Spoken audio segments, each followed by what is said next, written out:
सब prime crisis and fiscal Cliff. तो इन ये दोनों कॉन्सेप्ट आपस में काफ़ी रिलेटेड है, किस तरह से वो हम समझते हैं। फर्स्ट ऑफ ऑल, सब प्राइम क्राइसिस क्या है?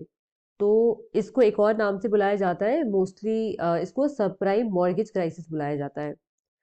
ये क्राइसिस जो है फेस किया यूएस इकोनॉमी ने इन द ईयर 2008। अब जब यूएस इकोनॉमी में कोई अच्छा चीज़ हो, इकोनॉमी पे कोई अच्छा असर पड़ रहा हो या बुरा असर पड़ रहा हो, तो वो सिर्फ लिमिटेड नहीं रहेगा टू द यूएस, उसका असर बाकी कंट्रीज पे भी देखने में आएगा, इंक्लूडिंग इंडिया। और ऐसा ही हुआ। तो जब ये क्राइसिस उन्होंने फेस किया, इसका बैकग्राउंड क्या है, क्यों उन्होंने ये क्राइसिस फेस किया और किस तरह से इसको डील किया गया। तो जब ये क्राइसिस का रीज़न ये रहा कि जब यूएस इकोनॉमी है, वहाँ पे जो रियल स्टेट है उसमें बूम का पीरियड चल रहा था। रियल एस्टेट में बूम का पीरियड चल रहा था। तो काफ़ी सारा जो लोन है वो दिया गया उस पीरियड में। काफ़ी सारा लोन दिया गया और कई सारे जो यूएस के बैंक्स हैं, उन्होंने सब प्राइम बोरोवर्स को भी ढेर सारा लोन दिया। अब सब प्राइम बोरोवर्स कौन होते हैं? तो सिंपली सब प्राइम बोरोवर्स वो बोरोवर्स हैं जो प्राइम बोरोवर्स नहीं है। अब फ़र्क क्या है इन दोनों में? तो फ़र्क ये है, प्राइम बोरोवर्स वो बोरोवर्स होते हैं जिनको पैसे उधार देने में कोई रिस्क इन्वॉल्व नहीं है, क्योंकि उनका क्रेडिट हिस्ट्री बहुत सॉलिड है। कोई डिफ़ॉल्ट का केस नहीं है, सब कुछ ठीक है। जबकि जो सब प्राइम बोरोवर्स हैं, इनका क्रेडिट हिस्ट्री उतना स्ट्रांग नहीं है, यानी इनको लोन देने में रिस्क इन्वॉल्व है। तो कई सारे जो यूएस के बैंक्स हैं, उन्होंने सब प्राइम बोरोवर्स को लोन दे दिया। अब क्या हुआ, जब ये रियल स्टेट में बूम का पीरियड जो है वो फिनिश हो गया, तो ऐसा देखने में आया जो कई सारे सब प्राइम बोरोवर्स थे, दे फेल टू पे बैक देयर लोन्स। तो जब वो लोन नहीं दे पाए तो कई सारे बैंक्स को बहुत सारा नुकसान उठाना पड़ा। बहुत सारा नुकसान उठाना पड़ा, जिसकी वजह से जो बैंक्स हैं उन्होंने अपने ऑपरेशन जो है बंद कर दिए। अब जो यूएस इकोनॉमी है उस पे इसका बहुत ही खराब असर पड़ा, वो रिसेशन के पीरियड में चला गया।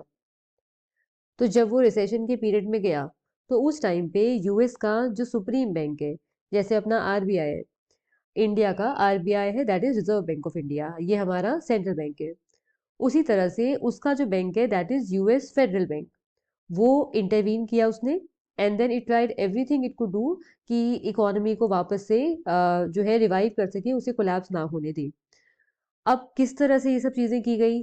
तो उन्होंने अपनी मॉनेटरी पॉलिसी जो है इस तरह से फॉर्म किया, लिबरल क्रेडिट जो है प्रोवाइड करना शुरू किया बाकी जो नेशन में कमर्शियल बैंक्स थे उनको।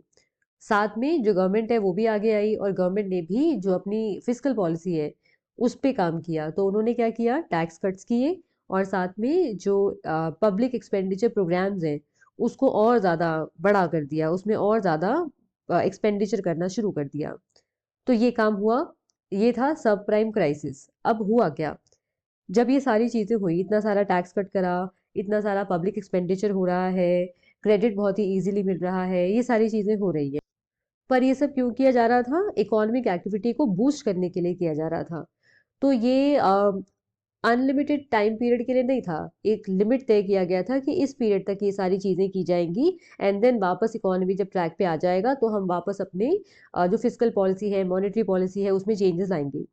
तो डिसाइड किया गया कि 31 दिसंबर 2012 जो है तब तक जो है ये सब चलेगा। उसके बाद उसके नेक्स्ट डे से ये सारे जो पॉलिसी में चेंजेस लाए गए थे इतने मेजर, उसको वापस से ले लिया जाएगा। अब अब तक इतना कुछ किया जा रहा था, क्रेडिट दिया बड़े इजी टर्म्स पे, टैक्स कट कर दिया, गवर्नमेंट ने एक्सपेंडिचर खूब सारा किया, ये सब कुछ हो रहा था। अब all of a sudden next दिन से 1 जनवरी 2013 से वापस से वही टैक्सेस जो पहले पे करने थे वो आ गए, गवर्नमेंट ने अपना एक्सपेंडिचर रिड्यूस कर दिया। तो ये जो सडन बर्डन जो है जो बढ़ गया due to increase in tax, less government expenditure, public expenditure, इसको ही, इस पूरे चीज को फिस्कल क्लिफ बुलाया गया।